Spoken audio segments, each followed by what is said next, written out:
YouTube. So I'm I was supposed to do a Scarlet Nexus playthrough on the demo, but then I realized the demo is way too short, so I'm lacking content for today.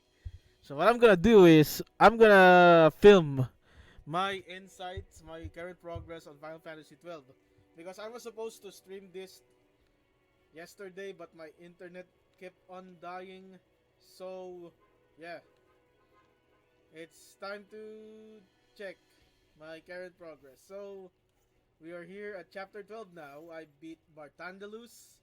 At chapter 11, I beat the Proud Clad by Yagrosh. That was a very tedious fight. I got 0 stars on that fight because that fight was so stupid. Very stupid. Now again, I'm just sharing my experience how I treat the game so far. So currently my party playthrough party is Lightning, Vanille, and Fang. But then I switch up. But when it comes to boss, I try to switch up the party. Like in the Proud Clad, I switch to Vanille. I mean to Lightning, Snow, and Saz. And when it was Bartandalus, I switched to Lightning, Snow, and Saz. I don't know. When it comes to the turtles, the Adamantoys, I generally keep this party, but I summon.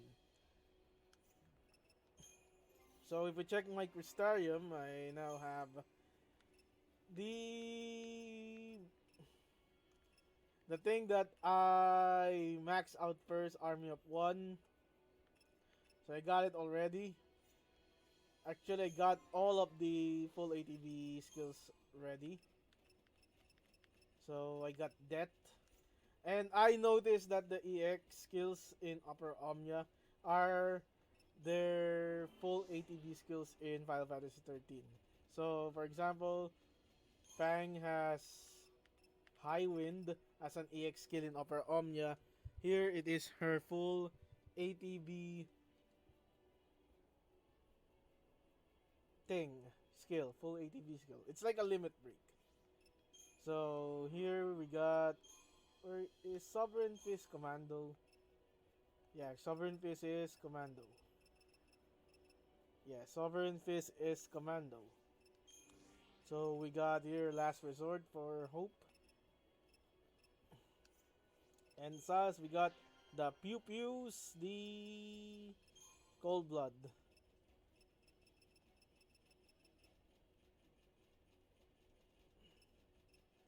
What I notice here is Cold Blood and Army of One are literally the same. Sovereign Fist and High Wind are also literally the same. The only thing that doesn't pair up are Last Resort and Death. And yeah. So, about my paradigms. So, Lightning, Ravager, Saboteur, transition to Smart Bomb. And then, when Army, when we stagger, Army of One is a Ravager skill, so you access it via Ravager mode with Lightning. And then mid animation, I go to Aggression. Because it is said that Army of One will deal more damage if you manage to switch Paradigm to Commando between mid animation. And that's what I did. So, yeah. I level up that because it's for the turtle farming that I will do later when I reach chapter 13. I don't know how far am I in the chapter. I am at Eden Plaza. I mean Eden Leviathan Plaza. And it's way up there, the next marker.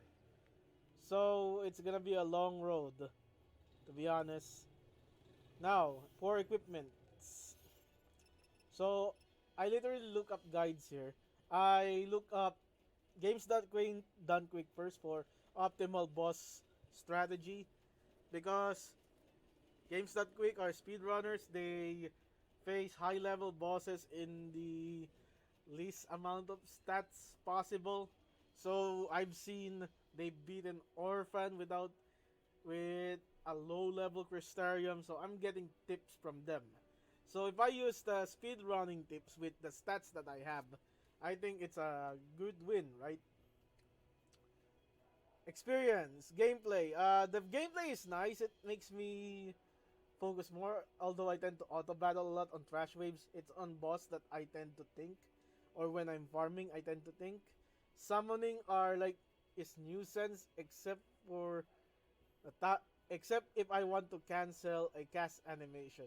Like the time I faced Bartandalus, the second time he was about to do that cleansing thing, and what I did was when he was about I forgot the ability. It's apoptosis. I think when he was about to cast it, I cast Odin. That cancels the animation. So he didn't cleanse my debuffs. He didn't cleanse my buffs. Although he cleansed his debuffs. So yeah, I only summon on the right time just to cancel some animation. Experience. It became quite a chore on chapter 11. It was very very long. I think it is the equivalent on that one chapter in Final Fantasy XV that was super long. It was super tedious. And I'm gonna play Final Fantasy XV after this.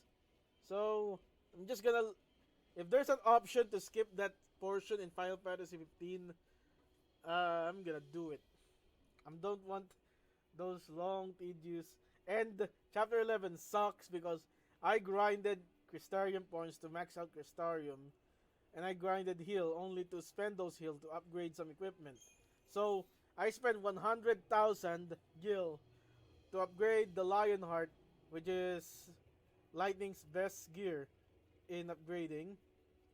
So gear upgrades here are tend to be like a route. So for example, Blaze Fire Saver. So if you upgrade this, its end goal is Omega Weapon. Same as Gladius, the end goal is Omega Weapon. Edge Carbine, Omega Weapon. Axis Blade, Omega Weapon. Lifesaver, Omega Weapon. Hot, Hot Clear. So I don't know how to pronounce that, but Lightning's real name is Clear, and yeah, she's hot. So Hot Clear. The end goal is Omega Weapon. So it's just the stats that kinda differ. Like for example, Axis Blade, it has an ATB charge. Hotler has stagger lock, so prevent staggering of enemies. So I could have used it on Proudclad to be honest, but I didn't know about that. So whoop de doo. And what I'm using is the Lionheart, and then upgraded to Ultima weapon, and it gives quick stagger. Quick stagger allows instant staggering of enemies near their stagger threshold. So it has auto haste. It has I got sprint shoes for lightning, gives auto haste. Aurora Scarp, it charges the wearer's ATV gauge for prior to battle. Water wristband, increase strength by 100. Although I plan to replace that sooner or later, maybe a Genji, or in endgame the Cherubin Crown, since it will resist death. Or even when I'm trying to farm that endgame enemy. What's it called? Sacrifice. Yeah, I've heard that if you farm Sacrifice, you get money because they drop something valuable, and they have a chance to cast death. So you need to equip your leader with a resist death item. So that's kinda it.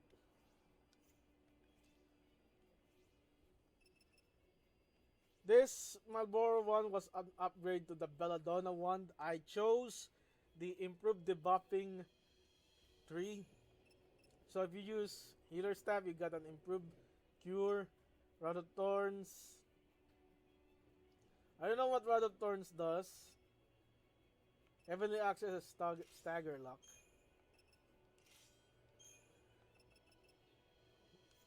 I believe I'm missing another item, but yeah, Marlboro Wand. It's improved debuffing, increases the chance of death being applied because if death successfully hits, instead of dealing damage, it will do an instant death to the enemy. The next I got I think I used the Pandoran Spear. Yeah, I used the Pandoran Spear for the Calamity Spear, which will upgrade into the Cane Lance.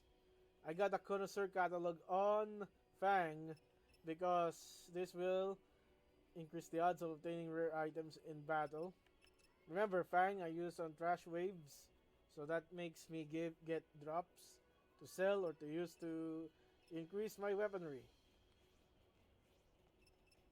For Snow, I'm still using the Power Circle because it may be the first thing.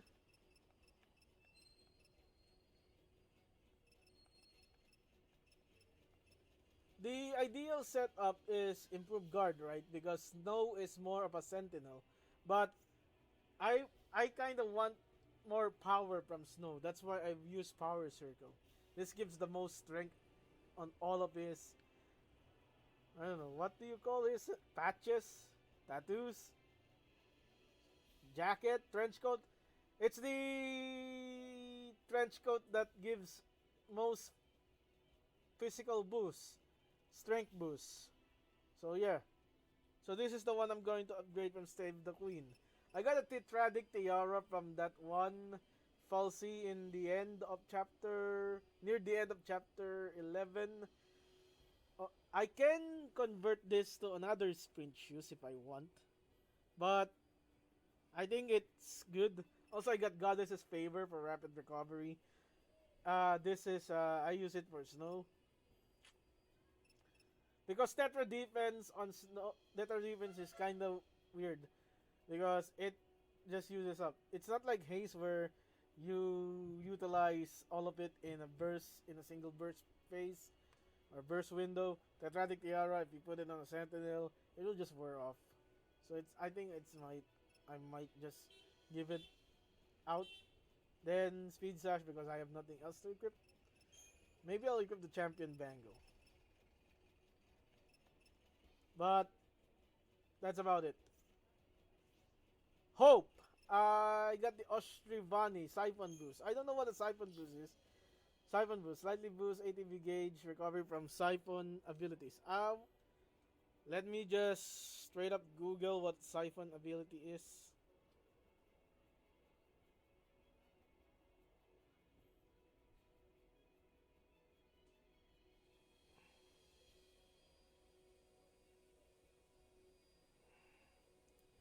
Creation Siphon. Hope Siphon has ability. Like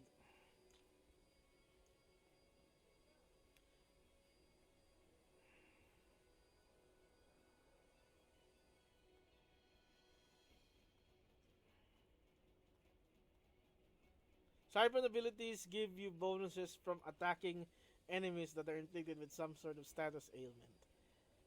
The only Siphon ability I've got right now is Pure Siphon, which charges the ATB gauge when you attack a staggered enemy. All in all, boasting doesn't seem to make the Oshivani worth it when compared to the higher magic attack of the Hawkeye, unless the boost is.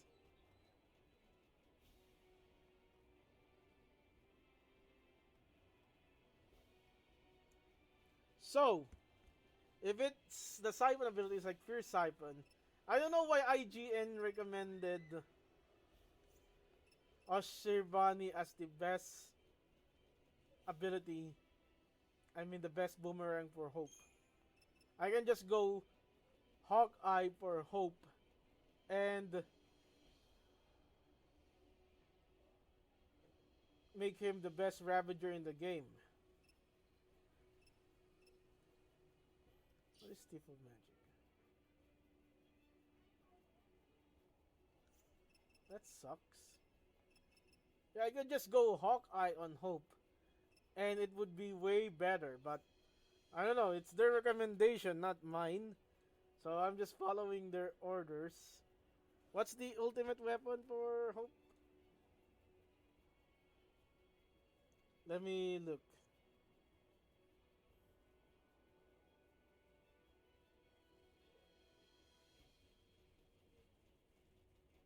The new way. The new way. Okay. I don't know. I don't know why Usher Vani is the best I ever of. What are what are Hope's abilities, to be honest? We got we got Alexander.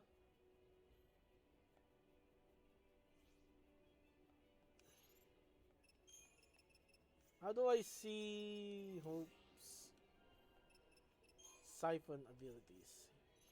Look, it must show something, right?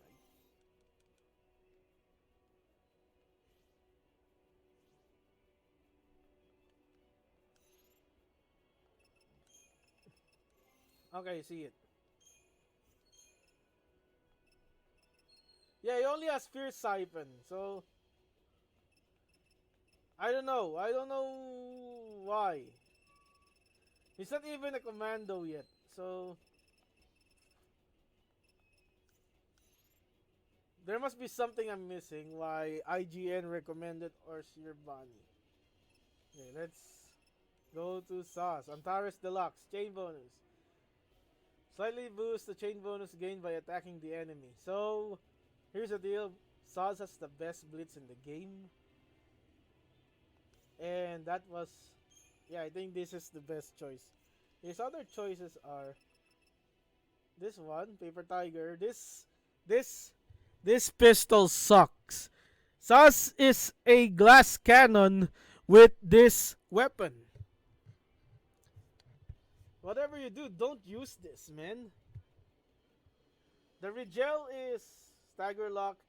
You know, I should have used the stagger. If it prevents enemies from getting stagger, I should have used stagger lock equipment on the Proud Clad. Is the Proud? I don't know if the Proud Clad, the second Proud Clad, it also has the same mechanics as if you staggered it, it will grow stronger. Yeah. One thing for sure, the Spica Defenders is a good alternative to Antares, as it if you want to play SAS as a synergist. So synergist SAS, Spica Defenders is your way. But I like my SAS as commando. He does the blitz.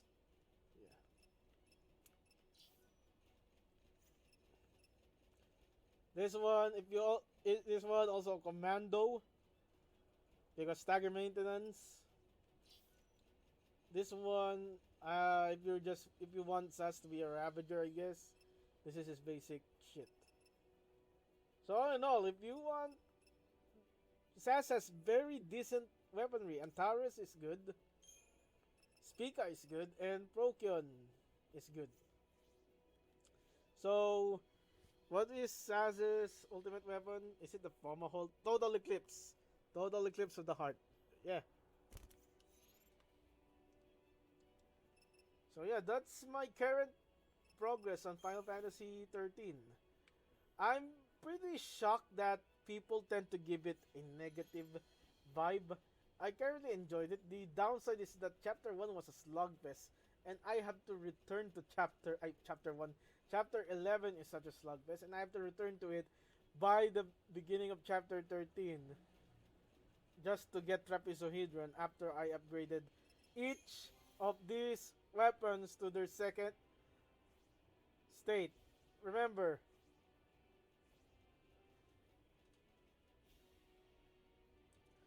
yeah. So the Calamity Spear, I am one Trapezohedron away from making it the Kane's Lance. So I need also to upgrade Power Circle, Oshrivani, Antares, and the rest. So after I farm, I don't know where to farm Scarletite, but sure, maybe those gil will give me 100,000 to buy the Scarletite on the store.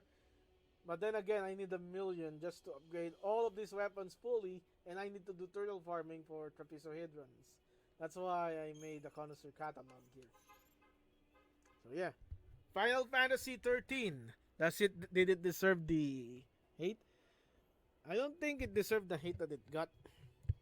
The story is decent, I mean, there are quite cheesy moments. Like, there's like some cringy moments. I think the best cutscenes involve lightning, and the cheesy, cringe moments are those the one that involve snow. I'm not a fan of the Snow Hope rivalry because Snow didn't. First of all, Snow did not kill Hope's mother. Hope's mother had a consent. She's a grown adult. If she wants to help Snow on the rebellion, it's fine. There's no driving. There's no force that wants me to go and support Hope on eliminating Snow. So yeah. Also, I never bothered on reading the data log. Yeah. So that's my take. I like FF13. What do you think, guys? That is my experience. Thank you for watching. Goodbye and good day. Bang.